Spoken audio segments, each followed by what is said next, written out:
Bonjour à toutes et à tous. Je vous propose donc aujourd'hui de parler de l'item 58, sexualité normale et ses troubles, dont on verra que sa dénomination est probablement très mal choisie, on va être bien embêté pour définir qu'est une sexualité normale et encore plus une sexualité troublée. Mais en tout cas, c'est encore ces dénominations. Et si on regarde un peu les objectifs de connaissance qui vous sont demandés, en faisant un focus sur les rangs A, on vous demande de connaître les définitions de genre, sexualité et société, d'avoir des notions de ce que représentent les enjeux de reconnaissance et de médicalisation, de connaître sur un plan physiologique les quatre phases du rapport sexuel, enfin de connaître la sémiologie des principales dysfonctions sexuelles masculines et féminines et d'en connaître les quatre composantes impliquées dans la sexualité.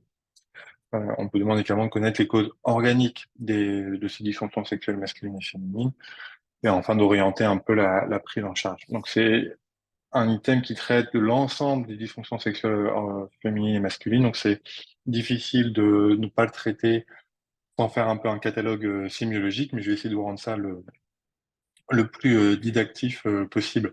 Donc pour commencer sur la partie de définition, qui n'est pas toujours forcément évidente, qu'on n'est pas traité de manière abondante dans les études de médecine, pour bien différencier ce qu'est le sexe, le genre et la sexualité.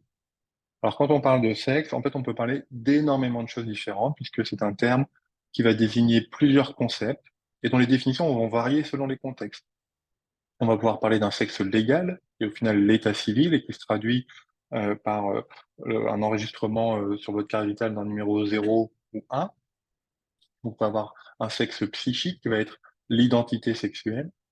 On va parler de sexe libidinal qui va être l'orientation sexuelle d'une personne.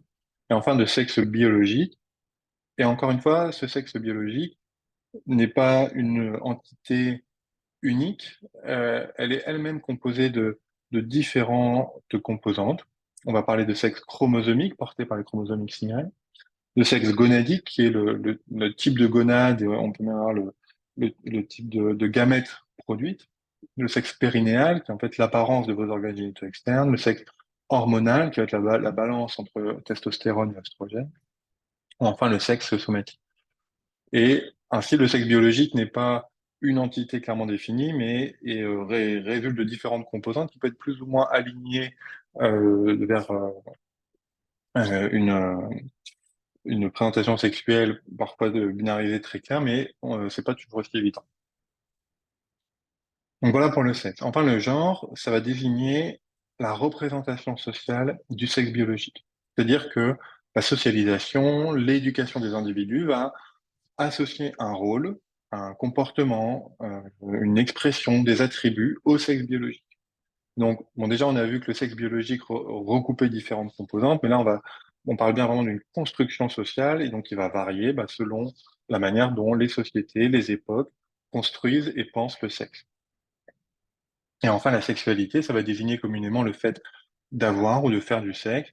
Donc là, ça va englober le sexe, les identités, les rôles liés au genre, l'orientation sexuelle, l'érotisme, le plaisir, l'intimité, la reproduction. Donc il y a énormément de facteurs et elle va être influencée également par des facteurs biologiques, psychologiques, mais aussi économiques, politiques, culturels, juridiques, religieux, spirituels. Donc on voit qu'on entre dans des notions qui sont vraiment à la frontière de différents domaines. Il faut voir que la sexualité a, a subi un processus de médicalisation qui s'est fait globalement au XXe siècle par les travaux de Master et Johnson dans les années 70. Avec leurs travaux, la sexualité va prendre une autonomie, elle va avoir une fonction, une finalité propre qui va être la recherche de plaisir en la séparant de la reproduction. Et donc ce processus amène à la création de la discipline de la sexologie et va se concrétiser aussi par la définition de l'OMS en 1975 de la santé sexuelle comme un état de bien-être physique, mental et social dans le domaine de la sexualité. Donc on retrouve la définition en fait de la santé, mais qui va être appliquée au domaine de la sexualité. Et c'est important de voir que du coup la sexualité, qui avant était plutôt quelque chose qui était pensée, gérée soit par des instances religieuses, soit dans des cercles communautaires ou familiaux, elle va à ce moment-là devenir une part composante, enfin une composante, pardon, à part entière de la santé, et ça va aussi déplacer les critères de normativité en interrogeant les représentations des médecins envers la sexualité dans la manière de la penser. L'essentiel aujourd'hui, c'est de se dire que une sexualité est considérée normale, non pas en fonction de la réponse des activités dont elle est constituée, mais lorsque la réponse sexuelle satisfait celui ou celle qui la vit et sans porter préjudice au partenaire, à l'entourage ou à la société. Donc globalement, à partir du moment où votre sexualité, quelle qu'elle soit, vous satisfait et que vous portez pas préjudice à la société ou aux autres, on considère ça normal. Et de la même façon, il n'y a pas lieu de médicaliser un dysfonctionnement de la réponse sexuelle ou un trouble du comportement sexuel, par exemple une asexualité, lorsque l'individu qui le vit s'en satisfait.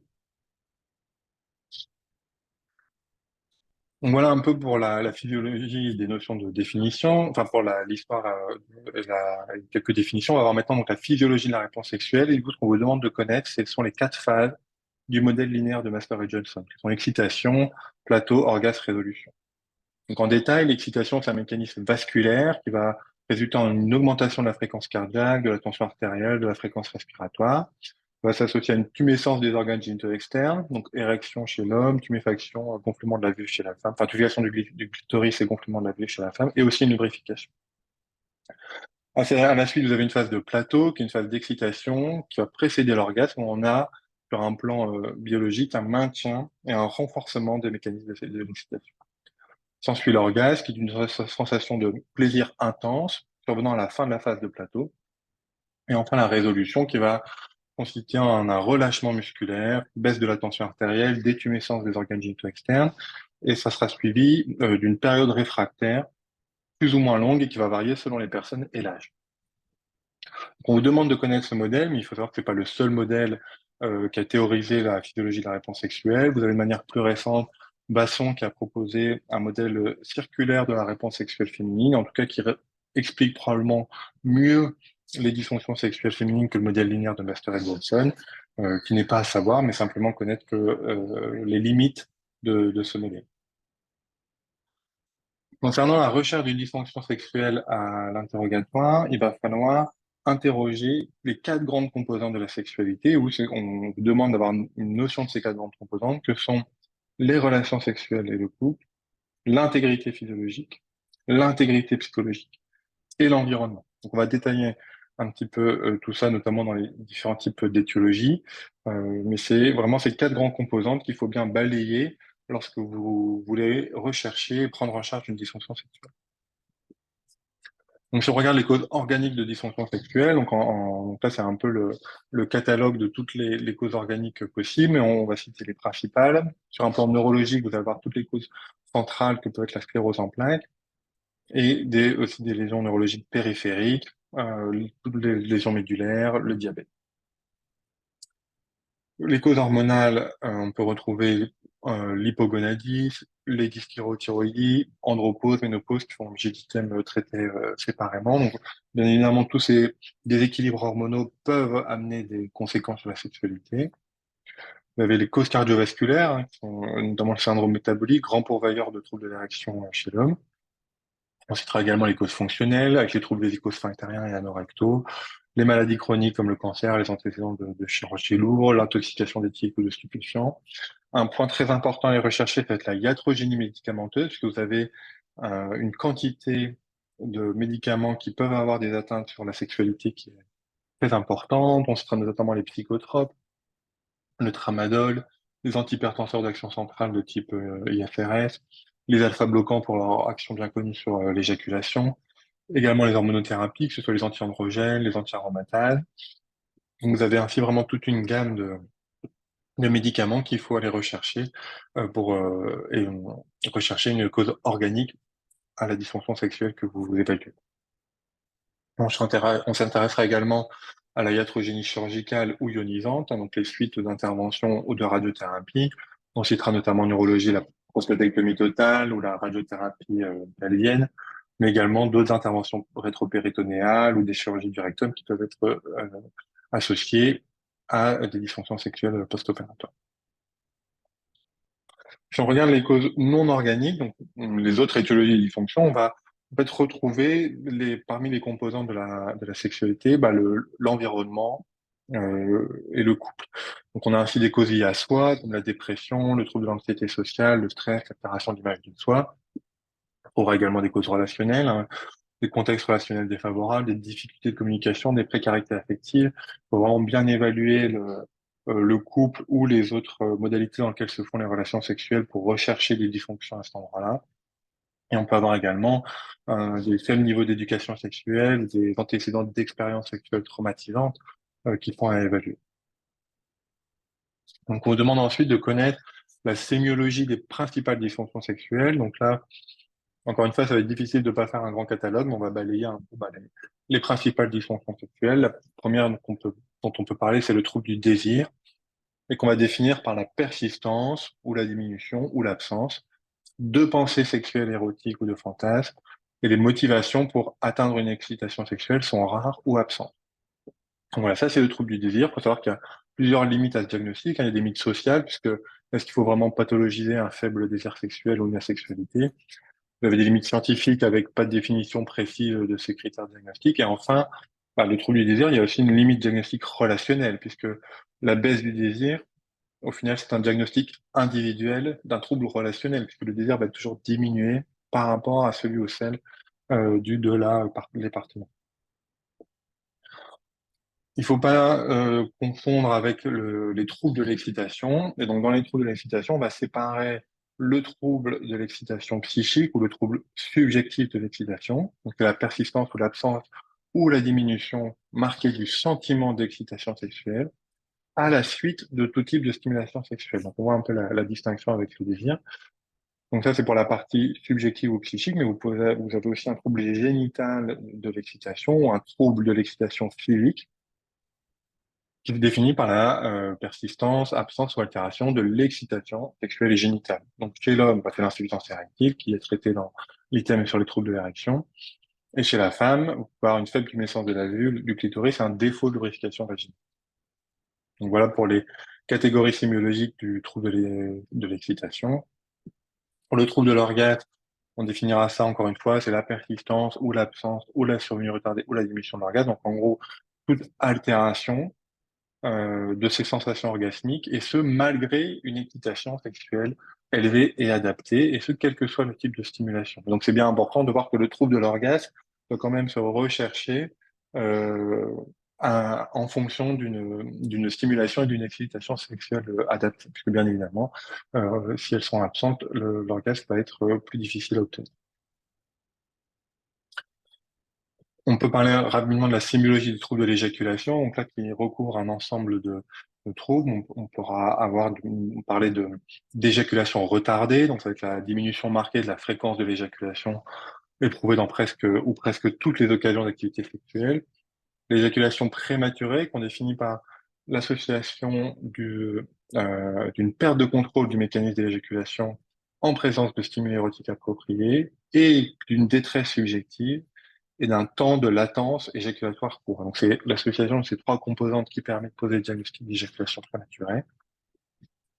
Et de manière peut-être un peu plus anecdotique, mais on parle des trous d'éjaculation rétrograde, hein, souvent associés aux chirurgies de la prostate ou au traitement de l'hypertrophie féminine de prostate, l'anéjaculation, l'hypospermie avec un faible volume de sperme, l'éjaculation douloureuse qu'on va retrouver plutôt en cas de prostatite aiguë ou chronique, ou enfin l'hémospermie, qui est un symptôme le plus souvent bénin, mais pour lequel il faut toujours éliminer un cancer de prostate chez l'homme vieillissant. Enfin, les troubles sexuels douloureux, bien connaître la différence entre les dyspareunies, qui sont les douleurs persistantes lors d'une tentative de pénétration vaginale, et le vaginisme, qui est défini par les difficultés persistantes à permettre l'entrée vaginale d'un pénis, d'un doigt, de tout objet, et ce, malgré le souhait exprimé par la femme. Et il s'associe souvent à un évitement, une contraction involontaire des muscles pelviens, une anticipation d'une peur de l'expérience de la douleur. Et enfin, et c'est pas toujours très facile à différencier, mais les vulvodynies, c'est un inconfort vulvaire chronique, souvent décrit par des sensations de brûlure douloureuse, mais sans lésion objective ou d'atteinte neurologique associée. Pour finir cette idée, on vous demande de savoir orienter la prise en charge. Donc, c'est une prise en charge qui est toujours globale, qui se fait selon un modèle biopsychosocial, hein. On va évaluer toutes les composantes de la sexualité, le culturel, le relationnel, l'organique, le psychique, puis on va vraiment essayer d'agir sur toutes les atteintes dans ces différentes composantes. Votre évaluation clinique initiale doit permettre d'appréhender donc ces différentes composantes, de réaliser un examen clinique ciblé du patient, à la recherche de toute cause organique détectable à l'examen clinique, et de définir enfin le plus précisément possible la dysfonction sexuelle et aussi un objectif thérapeutique. Donc c'est très important de bien cerner la demande de l'individu ou du couple et d'y associer un objectif thérapeutique. Et donc pour atteindre cet objectif, il y a différentes modalités de la prise en charge qui vont passer par l'information, l'éducation sexuelle, par la recherche et la prise en charge des causes organiques. Hein, si vous avez un trouble de l'érection, un trouble de l'éjaculation prématurée, vous allez bien sûr prendre en charge ces causes organiques. Aussi, prendre en charge les troubles associés, quand il y a des troubles mictionnels qui peuvent gêner la sexualité. Et enfin, proposer une approche psychosexologique. On citera la psychothérapie de soutien, une approche cognitivo-comportementale, et vous pouvez avoir dans certains cas et certaines indications un apport médicamenteux ou chirurgical si besoin. Et tout ça doit bien évidemment se mettre en place avec un suivi qui est important dans le succès de votre prise en charge. Donc voilà pour cet item, un peu de documentation si cela vous intéresse. Pour ceux qui veulent aller un peu plus loin dans la compréhension des définitions de sexe, genre et sexualité, vous avez le très bel ouvrage d'Elsa Dorlin à ce sujet. Pour ceux qui veulent découvrir les travaux de Master et Johnson, la série Master of Sex qui avait été faite notamment sur HBO qui présente leurs travaux, qui peut être une manière intéressante de découvrir cet aspect de la sexologie. Et enfin, bien évidemment, le référentiel du Collège d'urologie disponible gratuitement sur Urofrance, et, sinon en édition chez Masson, et des recommandations sur le site Urofrance qui pour l'instant n'ont pas directement trait aux parties de ces items, mais des recommandations sur l'éjaculation prématurée sont en cours d'écriture par le comité d'andrologie et de médecine sexuelle de l'AFU, et vous pourrez donc les retrouver prochainement sur les sites Eurofrance. Voilà, merci de votre attention, et puis je vous souhaite bon courage pour les révisions.